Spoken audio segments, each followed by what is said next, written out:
Fondation JPC Nyumba Makwala ya munu nangeo bana ya boma B Congo Central Innocent. Son idéologie de soutenir les actions sociales bana ya boma Beto Kwiza.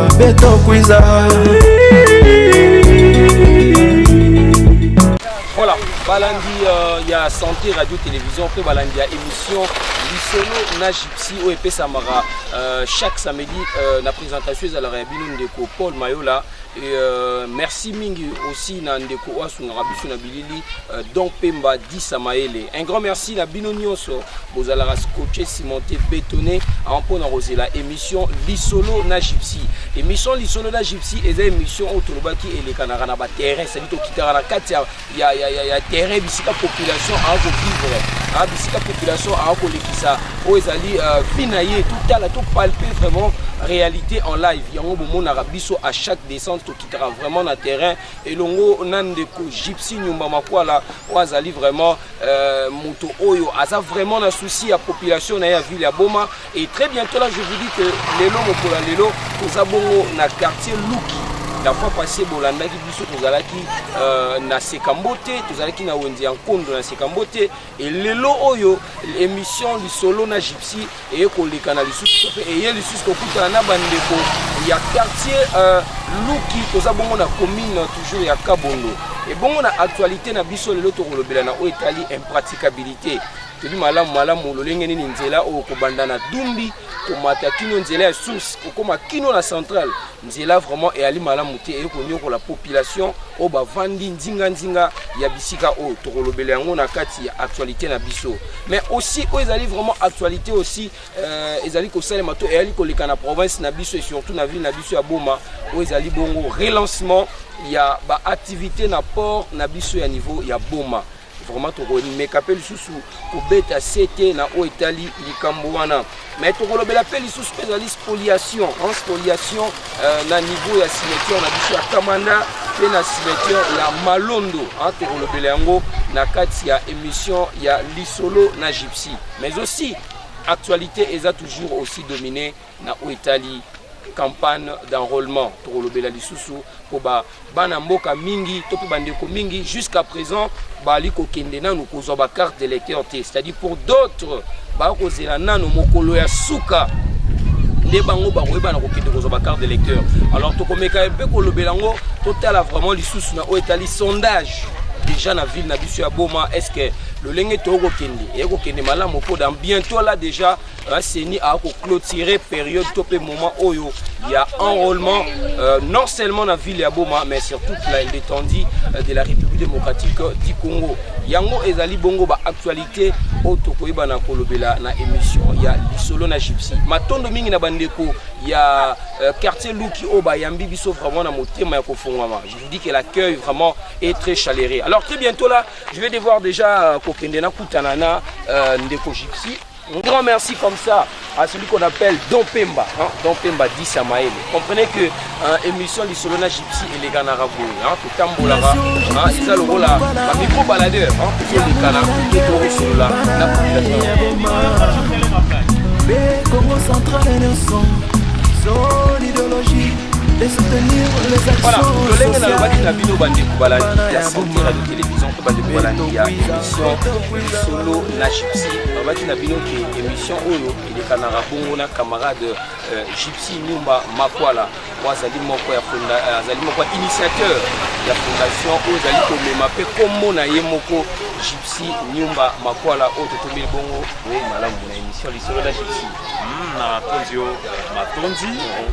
asepeli ndenge pour inviter nga lisu na émission na yo mais olimbisa ndenge toza na Boma vraiment toza obligé kolobaki Congo. Voilà est-ce que tu vas dire Congo samu mbakusulu ya mbote ya Vwanda ya kwenda na bainjo nyonso yazo tuba peke baina kina kulanda betu baki kubaki Lingala ve mais Boma muso betu kubaki Congo ndingemeka kwenda na Lubumbashi bagetu ba Kiswahili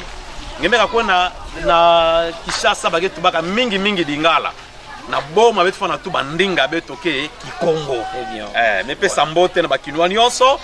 beno pe bakino beno fana longo ka Kikongo parce que bengi na kati ya boma bengi na mbanza boma beto nyonso beto fana tuba Kikongo. Très bien, merci beaucoup. Bon pangi beniki na Rolanda betu, on beni bakusa, hein. Babetu betiki na boma, on betu fana tuba quand même, betu fana quand même tuba ndinga na betu ya Kikongo. Alors un tete betu kota vraiment na kati ya masolo na betu ina betiki tubi la bubu ya betu na annoncé déjà la présentation, mais ni ki betu zona zaba tete yinki yina kele mission yina yeke na Rolanda sam na tourner ba émission ngena kokita ba descente ngena terrain betu vana tete na la fois passée betu vanda na seka mbote ba pangi ya marabe comme tout monde ya mbote et bubu ya betu mekuza na quartier yinki yina vraiment message ni ngena kopesa na kango par rapport ya émission ya lisolo na Gypsy. Mais vous tout la matondo mingi na ba tata ba mama ba ntwenia ba pangi ya muno nyonso beno ngena Rolanda betu na émission yayi. Mais vous tout la matondo mingi na papa dokotolo Gibandu yandi na ke moke ya tete to yana ken tuadisi ya kizunga ya Congo Central. Mais vous tout la matondo mingi na maire de la ville ya Boma papa Senghor les olange mingi ba émission ya mona kusala ya mona kutourner ya kende samna ku faciliter ngeyo ngevanda na tableau de bord mosi ya mbote ngeza ba action ngefana kwenda wapi bilumbu lutaka beto vondaka d'abord na beke na côté ya munda boezer na kalamu baina mesa bakizunga na mbote beto monisaka place boss pla yake na yalenda sala kisumbula bantoma bivu lenda kubwa place na vana batulenda lwala batulenda kufwa beto zola ve yimbi kumina na bana boma bilumbu meluta sabala ya lutaka beto salaka émission beto na place ya cabine c'est-à-dire na église ya Kimbangu na côté ya Wenjankondo parce que bana sekambote mele kabilumbu mingi na kitombe tuweza bakana kitombe kele kimuibi ke kotaka kana kitombe kele kufwa batuke kotaka kana kitombe kele développement ke vwanda kave moi koteka ba Thompson kele ve moi koteka ba Senglas kele ve moyen moulin ya nika dike dito ya kuma kufu ikelevé bubu betuke na côté ngeka to ba quartier ou avenue Luki betuke tama mingi vena luwawanu betuke na balabala ya source ba na mezaba ya ou bien na pembeni ya ditio tama mingi vena luwawanu betuke na centre professionnel social ya Kabondo awa na ndimba kimame sala ke beto kuiza awa betuke katala balabala yayi yake balabala mosque fréquenté mingi. Je pense que papa cameraman angebaka dilwako angebaka tangu ya ku monisa balabala ya mutindo yakele ba pangi beto ba wewa ba motard bana ku fréquenter balabala à tout moment bana ku sadisa bato samna pour se déplacer bantomabilu peke na kuluta à tout moment na balabala yayi ba mama beto na katuka bilanga ba ina mesa ba très bien géographie ya boma c'est-à-dire nzila ime katuka na dumbi na wenza dumbi yake na kwenda ti na hôpital central hôpital général de référence en passant par Sekambote en passant par quand on attrape couvent côté ba mama betke kwenda na bilanga ba ina ba melemba déjà mais anke kaka na chata kusala bilanga kana nzila ke ya mbote alenda kwenda mebaka madi na bilanga et puis anke tambula penza mingi vele kanke kuma quelque part camion lenda baka yandi et pour kumisandi na une zonante yawi na maire de la ville mwete na kusala descente beto futu la tete matondo mingi parce que ngepe saka beto di luaku beto sala ba émission ya beto lombaka donc nous sommes en ordre ya vana na ANR na police et puis na beno bafumu souci ya beto beto na kona na côté périphérique ba ndambo na keneti ya kuvutuka na kuvutuka mpe na manima samu action yange papa le maire de la ville ya salama na bandambu nyonso souci ya munu kele munu Gypsy nge papa Senghor nge kota dans les annales nge kota na mintima mesa baba na boma nge kota na mintima nge kota na bayintu ya bana boma mais comment nge kota na mintima na baou na kusalaka bisalo na ke sepedi sankangu je pense que betu meka bongisa nzela ya source ya mekuma bitime ya mekuma goudron betke na yaou na Congo Central awa goudron betke na yaou na bas fleuve awa ben makona nzila mayombe kotaka Congo boala moskele place bana kusala exploration place bagana ku explorer ku exploiter goudron donc lomba mbongo mingi ve juste avec un peu de volonté politique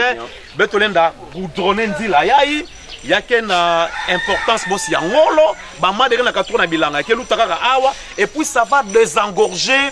bactéries ya isole ke na beto ya dumbi njila ya vert et puis boulerai njila meka salama. Laissez-moi vous dire que bambouteage peut bana ko remarquer bilumbu à côté ya dumbi yake diminuer et puis yake nata bois la beto na toile yake nata épanouissement na toile yake nata développement na toile au lieu que mutuna kena quand on atra mutuna kena côté pouvoir mutuna kena côté dinalo an baka nzila maison mère rond-point tienne comme na dumbi anenda baka nzila d'ailleurs yake vona nzila mosi ya kouf yake vona raccourci beto zo la souci ya beto le 20 décembre le beto on a voté beto na soutenir président de la République. Mais comment quand vous avez soutenir Yandi Kanabissa le salam avait là on a papa Senghor papa maire de la ville beto zo la ngebanzi la beto bana source ngebanzi la bapangi ya beto nzila ya kuma goudronner yakenata voilà ya boma na toile. Très bien matondo mingi bampangi benkina Rolanda betu bisika nyonso benu kele benu zabake émission ya disolo na gypsy ya émission comme ya kele vraiment suivi na kizunga ya boma pas seulement ya boma mais en dehors même ya boma bakila nara émission ya disolo na gypsy belle fois na zabake betu kele na quartier Luki yina kele na kati ya commune ya Kabongo après que kina kutubila impraticabilité surtout ya nzila ya vraiment kokatuka na dumbi kuta kokuma kino na hôpital central ya boma. Alors bampangi kena ngila na kizunga yenyo subaki na kunyonga vraiment na metala njila njila kile vraiment qui m'a ina kena kwa musabau il y a des fois baki na se demander est-ce que bakele quand même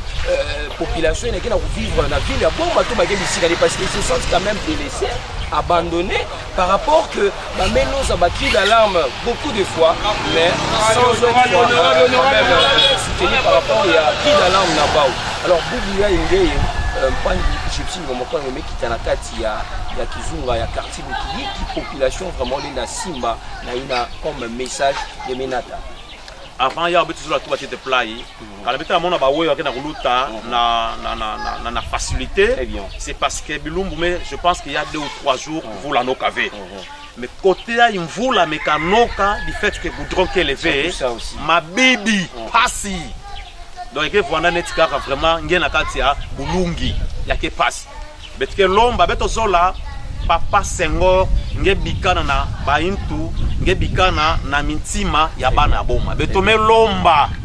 mona beto kiadi beto bana source ngesadila beto nzila yake katwa na lukubu passant par Sekambote passant par couvent ka onatra ti yameluta tina côté ya hôpital ya onatra et puis yamekuma tina hôpital central. Qui maina bapangi ya beto ya source lenda simba munu muke na exécutif V muke leader d'opinion d'une part muke na politique d'autre part muke na société civile souci ya beto boma kwenda na toile en tant que natif et puis originaire ya boma boala mosi kele vem lenda zola na ntima munu na luzingo munu muluta boma. Pourquoi? Parce que mungu tubilaka na boma muke originaire pe ya boma attaque betume tambulaka mingi betume kuenda yake salamu pasi République démocratique du Congo yake kaka mosi mais na kati ya bois la beto na kati ya pays beto nimeya kwenda Lubumbashi ngemona yake na toile par rapport ya boma beto kona likasi yake propre yake na toile banzila kele par rapport ya boma alors que Boma la ville de Boma fut la première capitale de notre pays. Boma qui a un volet touristique extrêmement riche beto na Nkondo ya Staley beto na première voiture beto na première cathédrale pourquoi pas même la première école. Donc mambo ke ya mingi awa ina ke na sala ke ata ba ina ke tambula ka ba ina ke zeta ka ba meka kuisa na boala beto ba fana kuma na boma muke lomba na nkangu ba kitsantima beta kusala plaidoyer émission ya yi di solo na gypsy ya ke plaidoyer beto na kusamba beto zola ke ba fumba mona beto kiadi parce que ya ke na kati ya prérogative ya bao ya kusadila nkangu. Parce que tu vas avoir un bilan à vous présenter Nankangu, il n'a que pesa di loi ou que pesa courage Nankangu, va voter président de la République, va pesa di deuxième mandat. Mais comment que pesa di yaou, cannabis salou, salam à vie. Donc l'homme va pas y avoir source, ba vwanda calme parce que maire Ankelanda émission yayi, je pense que les jours à venir va retomber que vwanda solution pe que vwanda. Très bien. Batono mingi solution pe ya ke pizza kuvwanda. Batono mingi na don pemba mutiki na kusadisa betu sambe do bara vraiment ba image kitoko soin na ba inji bisika beno ikele. Voilà. Bekelu tadiara na deuxième sinon actualité ina betu fana tubila na kilumbu ya bubu ya ina metala vraiment relancement to pe lancement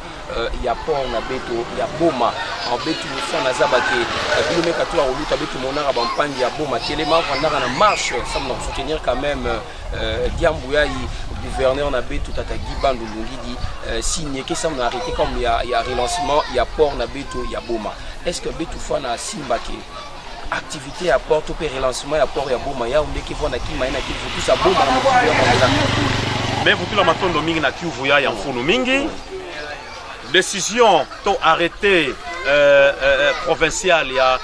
ya Ntwadisi ya tete ya kizunga betu ya Congo central ina salamaka na dokotolo Gibandu betu me vous tout la matondo mingi c'est un pas vers la bonne direction mon vanda avait na marche betu na démocratie betu na liberté betu na kipwanza samna nini mouvement la kave na marche muna kuvingila bisalu ya banda très bien ya banda betu ke muna kamambu mingi na bwala betu ya RDC na pays betu ke kisalu me banda moya manisa ikelevé betu zo la bisalu ya banda ya kumatina tsuka. La Bible dit que commencer une œuvre sans pour autant l'achever, sans pour autant la terminer, c'est la détruire. Donc il y a mon CP là. Mutindu papa Gibandu mebaka Gibanza mosi ambote parce que ville ya boma ya ke ville mosi moitié très bien moitié vocation agricole moitié en kaka à vocation fluviale et puis d'autres na port ya boma muke vutugila ka na ba émission nyonso que Égypte lebeto tangaka géographie et pour histoire ba vona tubila ka beto que les fleuves Nil et non l'Égypte est le don du Nil mais Moubanza qui a que penza Yambo TV Moum a préféré Moutubake ya que fleuve Nil ndeke don di Kabusa muna Égypte et beto betke na Nzadi Nzadi na fana sala gisalu betke na besoin Nzadi na ya kotila beto bambizi bio bambizi na ya mbote na kati ya boma beto so bilumu ke kuiza bakotsa pe babato ya pêche mbeto bakale beto fana bana fioti na boma babato il y avait une entreprise bavanda Bokila na dizina ya PIM yazo la tuba pêcherie industrielle de Mwanda beto zo la mambu na ya butuka et puis ba pesa kisalu na bana boma beto mona bilumbo na boma ya gende ba chinois ndeke na sala kisalu sana kuvutuka na Kivu wangeyo kima na sala mupasi na mambo ya port. C'est comme si avant que port ya boma ya décoller kaka il faut qu'il y ait action. Il y a contrôle technique, il y a automobiles, il y a katuka na babwala kinzenza, babwala nkakankaka. Lebe tu vanda bana fioti mais ça ba. Mpona teka ba bonbon na ba biscuit, muke mona choni vesa na mutubila passer ya munu. Très bien. Tu vas teka la biscuit na ba bonbon na nganda ya port mais aussi na kati ya port. Ba bateau na vanda ka telemaka na port ya boma. Ba bateau na vanda akosteke na port ya boma, ya ke kaka ya vanda kuisaka ka fe na bantomobilu, sana kutuba ke ba fana sala contrôle technique. Babato vandaka kuisaka voire même pour décharger ba conteneur ya vanda vandaka atabi mankaka mekuiza ya vanda n'importe quel bagage n'importe quel colis dire que non ça mu bateau ya télé manaport ya boma kaka sam na contrôle technique ya na sala munu pastiming bilumbu meluta je crois après le 12 décembre na Kishasa nzila matadimayo zenganaka beto monaka batomos kuisaka ya telemaka na port ya boma ya décharger que plus de 200 conteneurs ba panga ya boma muso laver boma zinga na ba circonstances c'est-à-dire l'air nzila pardon zenganaka na matadimayo port ya matadi vandaka vraiment engorgé vandaka na ba conteneurs mingi. Même port privé à Ledia, on a des conteneurs mingi. Bah mais tu vas comme des conteneurs mais quand tu mingi na port à Ledia, beto kanisi la bombe aéria yi, beto baka bateau ya kwenda décharger ba conteneurs à Yakabou. Ya salamu no passi. Bombe ne peut pas vivre des circonstances. Ya quel effet que ça mou port ya bombe à Ledia mais fuluka na ba conteneurs, c'est alors que ba fana kanisa bombe. Non. Quand na ba bateau 6 par exemple que na ndile na kuza mais katuka na ba boala kinzenza, ba kabula. Babato tatu ya telema na matadi, babato tatu ya telema na boma. Matadi, ville ya Matadi, j'ai beaucoup de respect à l'endroit de Matadiens, mais de la même manière que ville ya Matadi qui est dans la commune Itapu, je pense que peut-être que dans Mvuzi, peut-être que dans Nzanza, peut-être que dans la commune ya Matadi. Beto pe na Boma, beto na 3 communes, beto na Kabondo, beto na Nzadi, beto na Kalamu. Et puis nous pouvons encore citer les secteurs à Bomabungu. Donc à l'heure qu'il est là, vraiment population à Boma Mekuma, mingi par rapport au Mutindo Vandilag. Donc moi je pense que c'est une injustice de dire que beto na venir la kaka contrôle technique ne boss babato que manakuwa costé na pour Boma, mumke contre. Musola à l'heure qu'il est là. De la même manière que l'air Nzila Matadi Kibala Zenganaka, ba conteneur vendaka mingi na port à Matadi, ya vendaka mingi na port ya Ledia. En ce moment là, quand il a Boma, beto monaka bateau tellement na port ya Boma. Musola en attendant mambo ya contrôle technique. Musola, il a mis l'ombre na maire de la ville. Il y a que plaidoyer. Na Matadi. Sinon nous allons encore écrire. C'est notre droit de écrire, de sonique. S'il faut que ça la marche pacifique, de ça la yao. Donc en dehors il y a membre il y a contrôle technique. Bateau lenda kwandi télé manaport ya Boma, ça muba sala ba déchargement. Ba pangi beto bakala baba gisalu, ba na chômage baba gisalu et puis il y a que Sambongo na Boma awa. En dehors de ça, beto na tubila na beto tubila comme membre ya sous-traitance. En dehors donc c'est comme si finalement pour Boma lenda sala kaka bisalu kaka kana batomabilu kele parce que na batomabilu kele il y a que ça la passe donc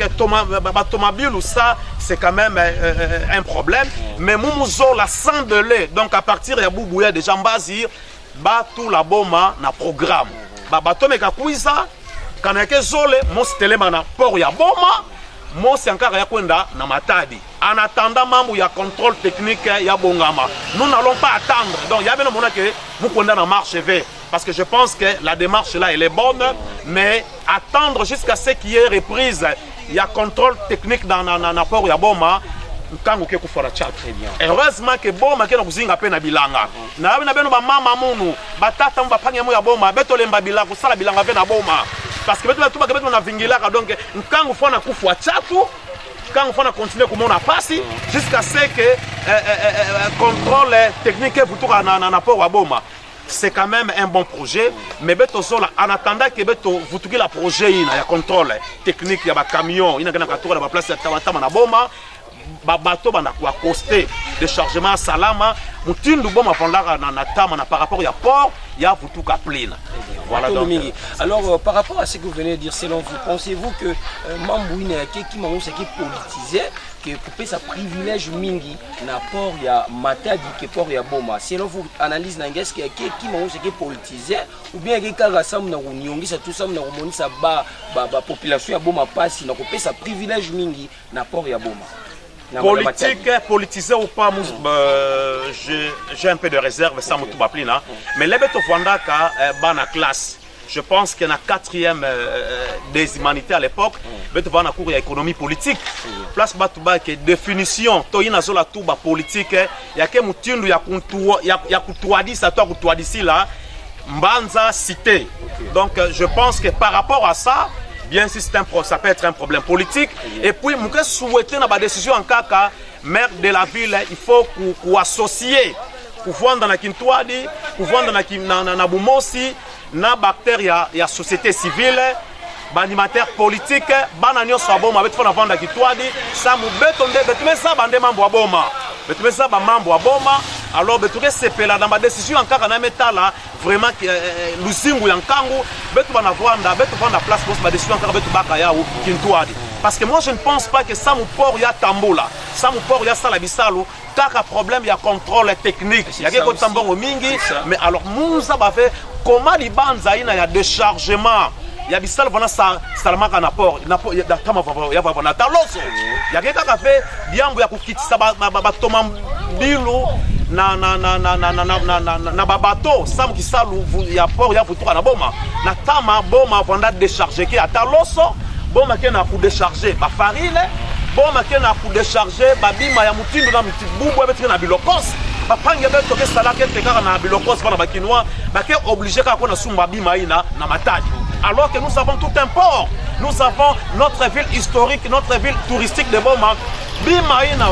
balenda décharger ya open apport ya boma hormis mambu ya bantomabilu na meta la contrôle technique donc activité kwa ni mingi beto zo la sans délai ba port pardon ba batteur bana ko accoster na port ya boma qui est déchargement de façon intégrale il y a pas de déchargement général il y a pas de faire bantomabilu mais nuance na kana kuza ba bato ina nuance ba ke décharger ke na matadi ba décharger pe na boma pe ko na toile beto na beso ba satsa beto banzila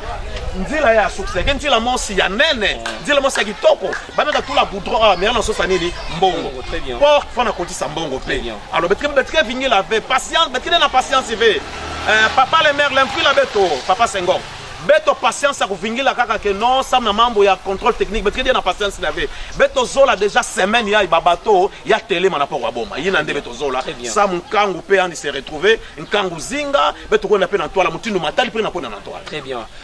fidèles téléspectateurs bampangi benike na Rolanda beto partout on a vu la boma benu fona za bakeka na bisika batuke na kuzingila ba mambo bisalu keleve ba compagnie ki ya kukangama ya kina taka insécurité pe benu za bakeka na taka ba mambo mingi ya yimbi parce que batu kuma na ntima ya mbekebe kana nke mona muninga kena kusepela nke kuma na chaku yina yandi kwa na sala yandi yimbi pourquoi parce que bisalu keleve mpangi ekutile kuba Oma yandi zona pe betu nyonso bana ya boma betu zona vraiment port na betu ya boma ya futuka na mutilu pourquoi pas même plus que même na mutilu ya mandanga fonctionner na meka tuka kuluta voilà betu na kumona na ville na betu ya boma mpangi kwa makwala respect des morts musique ça na bampangi mebi kabetu ya kile dia ravé les kitu bila betu na kumona na kati ya cimetière ya Kamanda mais aussi na Malondo vraiment il y a une spoliation Niki ngelenda tu basam na mambo ina nkangu peke na Rolanda betu baba mutinda kubakusa na mambo yayi yana kusala beto muna na kusala muno pasi mingi très bien na ndambu ya zole ya di solo na gypsy très bien bapangi beto na kuzika to baina beto zikaka na biziami ya Kamanda pe ya Malombo beto na luzitu na bauve alors que avant beto zika bapangi ya beto ke vwandaka mingi na bamisa to bames betke tubaka moyo nandi ya vundila na ndembama ya vundila na ndembama ya vundila na ndembama ngeyo kena kona sumba parcelle na kati ya cimetière ya déjà que la monde ngena ba pefa ngeke ndoki vala ngeke donc ngena na sumba ngena kona sumba ngena sumba parcelle ba place ke kona mingi ngei mona kusumba kaka parcelle na kati ya biziami na kati ya cimetière est-ce que moyo ya pange betu na ke vundila na ndembama c'est ça les problèmes ya le vundila fait na ndembama c'est comme si ngimekona déguerpir yandi beto ke ba Congo beto ke na culture Congo beto mesa ba ke après lu fois awa après lu zingu ya awa mutu ange kona zinga na place ya nkaka. Et puis là, betu tubaka mekwenda na inzona ndi place ange zingila bilumbu yina nyos bebikana betu fona samna nini le 1er août betu kondaka kubongisa na biziami ya bapangi ya betu c'est parce que betu pesa bake kuna pe babakele ata luzingu ngo betu bakusa UTTV bake pe na luzingu bake na kuzinga ya kena sala betu tasi valeur to respect considération ya bapangi na betu na kuzika moya vanda dia kakele ngeke bona sumba yinzo na biziami et puis choni keleve wonga keleve ngebe kuna tunga pe chambre yange place ke tombe to tombo ya mutuina beto ba mesikaka munga sambila na pipa lenge ngemeleka mutongo ani lamuka ama na nuani sanya na pipa ngebi kaleka jusqu'à ce que ngeke toka na injo ina ya Kembo TV ngebe ka kwenda na mayombe na ngebe ka kwenda na Kizu na cimetière ya Kizu na musa ba vele beto bana bana fioti musa ba ve kanake fonda kaka ngeke mona na entrée ya cimetière bame sonika muvwandaka lokola ngeyo pengeke kumaneti munu kana ngeyo ina bame sala plina bame zikange et puis mutu anka mekuza mesumba yinjo to mesumba parcelle na place na bazika nge samantunga yinjo ngelenda sepelave donc ina muke lomba na bafumu ba ina kena kuteka bantoto na biziami na ba ina kena kusumba yao bafana kangama et puis j'aurais après que mutu monske na kusala anke pe originaire ya boma neti munu mais que choni kumonza ba Kongo choni vraiment ata mkengeke na mbongo ve ata chato ngo wa mutindu komangele ndabanda kuteka mtoto na kati ya biziami yake mambo ya choni ngeke na sala plina bafwa na kangange et puis je voudrais dire ceci que cimetière na babola nkanga ngeme kwa na Likasi ngeme kwa na Lubumbashi mutangaka ming na Lubumbashi ngemekwenda na nani na Kolwezi ngeke mona ke cimetière ke bona propriété ya mairie. Donc mairie ne fois na sécuriser cimetière balenda spolier vrai nani cimetière. Et puis me kwenda na Lubumbashi ngeke mona ke cimetière ya ke clôturé donc lupango kele ke na monta ke et puis police peke vana. Donc l'enda kota ve na biziami mutindu ngenge sepela sange kota ngifana lomba tete permission autorisation.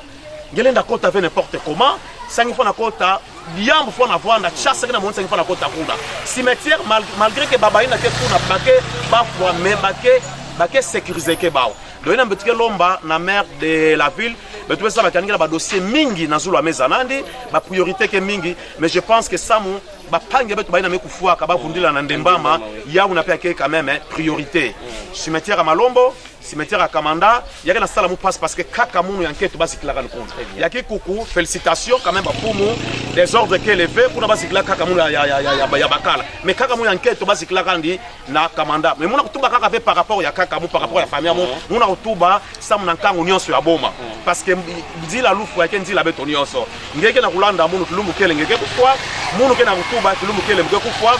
yawi na ndeba place betike ko na Vwanda place betike na zingila mvukamvu beto fana batina bake na kuzika bafana zingila na ndembama ibeto meka mona mambo ngena continuer betike Vwanda obligé à kusala pe marche oui samba pange beto baina mezi amaka ba Vwanda bazingila na ndembama ngina kona na France les Français ont marché parce que ba vana tabangulu na mutini mosi ayimbi donc ba me charger bangulu na kati ya ba camion bana unata bana mutini mosi ayimbi ba français ba dasukaka ba tambulaka bo si ametala mutu ata me kufuaka pourquoi na ba carte betu ya d'identité ata papa me kufuaka ngefona tulaka dizina nani très bien ata mama ngeme kufuaka ngefona tulaka na dizina nani ata panga ngeme kufuaka melenge ke tublaka batu betu butuka peut-être 5 ngeke tangaka mazina na baina me ata ya baina me kufuaka na betike lomba na beto bana boma atangi memona ke mbongo ema na sala nge mitu ngeke na mbongo partout ya mbongo ema na sala nge dikuasa na nzutu beto fana zitisa beto fana na lukinzu na baina mebika ka beto réellement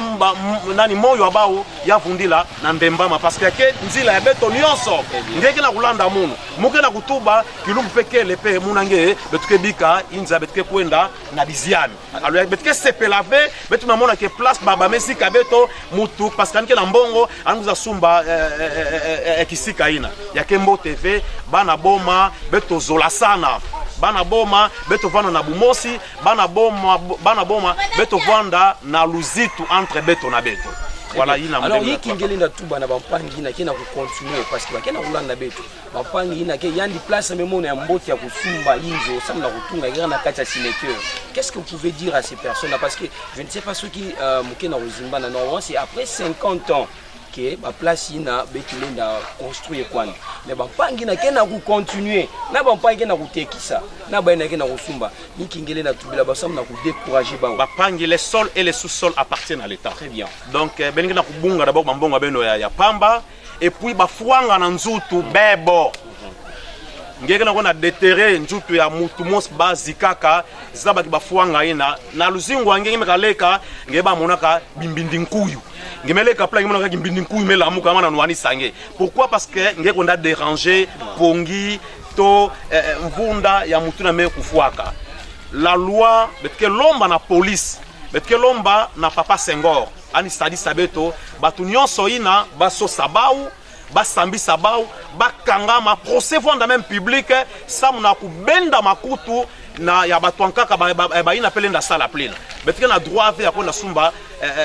mapangu kona sumba ba concession na cimetière ba place ko ni mingi beno beno na kusikia na sala bilanga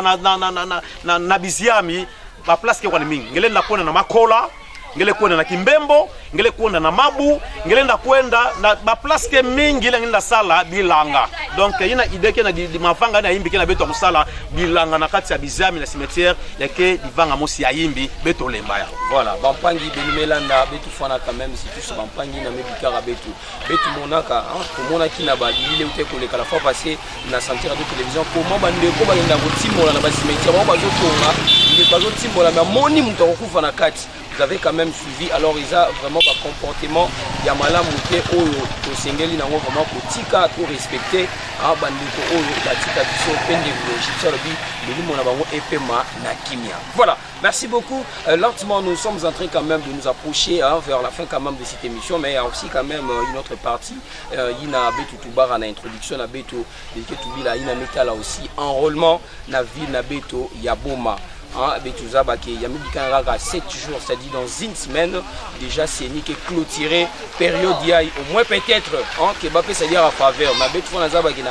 babouela il y a mis presque 7 jours ça m'a clôturé vraiment période de campagne il y a métal à enrôlement na kwenda kubaka ba carte lecteur. Alors pas de justice ni ba quoi là Betou Nazaba qui ba pas de mingi qui était na injo Bakena Rouzon avait jusqu'à présent Sam Narukwenda Kubara Bakar de lecteur. Yin Kingele Ndadia a lancé parce qu'il était leader d'opinion aussi. Yin Kingele Ndadia a lancé pendant ces moments Sam Nabampangi qui était na Injo, Kena Rouzon avait Kukwenda Bara carte de lecteur. Bapangi sans beto vendre na ba mandataire public bon matracien, beto fa vendre, y a que problème mais mettre la poids politique. Sans beto se retrouver na ya mettre la poids politique, beto fa na vendre na ba pauvre ya mingi. Samu betu vana ba pauvre ya mingi, c'est-à-dire betu vana ba nombre de sièges ya mingi. Samu ya vanda facile ya vanda ki betu vana na ba siège mingi. Munangeyo betu vana s'enrôler. Betu vana kona na ba bureau ya Seni kubaka mukanda. Je pense que na ba émission nyonso comme il y a que jusqu'à présent actualité betu ke continuer ke kutubila yao. Jano sala beto passe mais katoka solo na ba mama nkaka tina nsuka yayi babaka TV carte d'enrôlement. Mais l'homme a bien nos lèvres, mais l'homme a bien nos pardons, il y a une priorité. Bilumboa il battre dire mingi vient à centre. Donc il m'a dit dire avec mutia kwandilaka, que me baka jeton 3 jours après, ça me kwenda baka carte. Mais c'est pour la pangue na kutala muno, carte d'enrôlement nandi yawina. C'est la preuve que faut me pardon kuiza tete. Kuiza tete. Kuiza tete. Dika mona onga kuiza tete solo là. C'est la preuve quand ayana me sur la bombe, ani sur la bombe kwenda na toile. Beno bulante maboko, beno bulante. Donc, nandi yaouyayi, carte nandi yaouyayi, andime s'enrôler déjà, andime s'enrôler na centre ya Kikiaka. Ben boulandi ya kamaboko, ben boulandi maboko. Bankaki eleke na konda ku s'enrôler na Mayombe, ben baka ba carte d'enrôlement ben pasula yao. Ben ngena konda babakila ba carte na nzila Mwanda, ben baka ba carte ben pasula yao parce que après le 17 contrôle ke na kubanda, ben ke kangama. Carte d'enrôlement ke Sadi Sangé. Il y a quand la voyager, il y a que Sadi Sangé, quand on a kwenda baka mbongo na banque, il y a que Edenge. Mu souhaiter ve, diambo emi meka kumina na nzila, le bake fona na volontaire ku Sadi Sangé yo, lenga ngina kokadia kutuba ve, ba beka ta l'adresse, ba mon adresse ya Mayombe. Moi pensa baba Sadi Sangé, il est élevé. Mais quand on a une adresse ya Boma, du fait que ngeke Boma tracien Kusadi Sangé vendre facile et puis ngenda vous caper. Donc ba nana kena kusa vuna beno ba 3 na ba 3000 bake bandoki bake ba ennemi ya Boma. Betike déjà na mazina zole. Le moment venu batuina bake vendre juger. Donc betme lomba beno sango beno baka ba carte beno pasula beno s'enrôler na le 28 centre ya Seni na kati ya Mbanza Boma. Merci pour moi. Donc yina mkolomba beno s'enrôler ya ke pesa beto di Loaku Beto gérer même province. Beto que la gouverneur avant à part Jacques Mbado beto ka tout à perdre. Jusqu'à présent beto que dire avec un gouverneur Bomatracien. Beto na besoin belu ke kuza beto baka gouverneur Bomatracien na niveau il y a gouvernement provincial beto que même pas tant un ministre Bomatracien. Il y a ça beto passi beto me kwenda se plaindre non pour politique qui élevé beto que quand ba siège isolé et puis na niveau national na niveau provincial ba siège que ratade. Na wina beto atala nombre ya population démographie mutindo avant là l'air mettre on a voté na kilumba bubwayi démographie mais monter do beto di loi pour robaka 3 ou 4 sièges kanangenge mendima beto na ba besoin mingi ba fona goudronner nzila yayi bisalu ke mingi ya fona salama beto na besoin bisalu ya kuza na Boma mais il y a que salama kaka geme kandima pour s'enrôler na parmi les 28 centres Seni qui na kati ya Mbanza ya Boma. Il y a d'autres personnes quand même qui disent que Baké na Rukondi l'avait semble na Seni surtout que na ba centre Baké na ulomba ba mbongo c'est-à-dire que pesa mbongo somba ko tsenga na kati ya centre. Et qui dit ngene na tuba semble na mutindu yine me kumina na mapanga kulomaka tete mbongo na nkangu ina kena chato kwenda baka carte de lecteur bapangi ya seni beno kitsa ntima beno kitsa ntima dans 2 jours beno ke futama beno donc yina bena kulombaka ya ata 2000 3000 ya ke remplacer ba salaire beno mais ça ba passe ke na boma le tissu socio-économique est scandaleusement de la braie ya ke dia Kambo TV alors ngena kulomba muningange mbongo nge yo pe fana nkele agence ngena kuma neti mbeni ya boma donc beto l'invoca c'est gratuit ça na kupona bakaka et puis ya ke ba centre nyo sauvé beto kuwaka je crois na centre Monsi ou bien 2 centres donc ce n'est pas l'apanage de tous les agents de la CENI baké batmos que c'est respecté que baké batmos c'est civilisé ba meso la pe boma donc beno kwenda na ba centre beno bakate TV ba carte beno awa na mbanza boma ya ke kwani ya ofele mutuke leveke lomba beno mbongo ba ina beno kuwaka c'était juste 1 ou 2 centres mais ya ke ya tizotu ba avec ba centre nyo sokeplina ba ina salaka yao nous avons appris que ba vanda déjà remplacé ils ont été changés remplacés le membre na ba centre ya ke le dia café ya même anis eh bien matondo mingi bampangi beno vanda vana sam na Hollande betu ya vanda ya beno émission Lisolo na Gypsy qui lutaka chaque samedi à partir de 18h na Santé Radio ou télévision matondo mingi dia na mpangi donc pema ina sepsa betu vraiment na manima bitalatala et pourquoi pas aussi que ça matondo mingi na betu en fumu tragédie bazabidi ina qui est le directeur de programme en intérim na Katia Santé Radio télévision matondo mingi pe diara na beno ina vanda sam na Hollande vraiment émission ya ibeno pesara vraiment tant na beno ben disposer que tant sam na Hollande émission Lisolo na Gypsy mpangi Gypsy jambo ya tuka ina ngele da kuba sam na émission to pe na numéro ya mais vutula matondo mingi na beno batata ba mama bapangi ya bakundi ya luzolo beno me disposer tant sam na Hollande moi Lisolo na Gypsy émission yayi mubanza mambo bete na kusolola yake na chaso yake na mfulu ketambulaka mwa mingi na kati ya mbanza boma bubeto salaka émission yayi na côté ya nzila source beto zola bilumu ke kuiza nzila yayi ya salama ya vanda mudone beto ke continuer kusolola samedi ke kuiza pe beto ke na mambo mosi ya kitoko ina beto ke solola nzam ke mona beto kiadi na beno na beto beto tula mabanza beto place mosi beto accompagner maire de la ville samu yina ke bachatwa beto ya salama boma ya kona na Ntwala neti Matadi boma kona na Ntwala neti Kishasa boma pe kona na Ntwala neti Lubumbashi boma kona na Ntwala neti Kolwezi et puis babwala na kankara kena kona na Ntwala mwadi ambo kioti la bana Mungu yoywe très bien voilà Fondation JPC Numba Makwala ya munu nangeo bana ya boma be Congo central et nation son idéologie de soutenir les actions sociales bana ya boma beto kwiza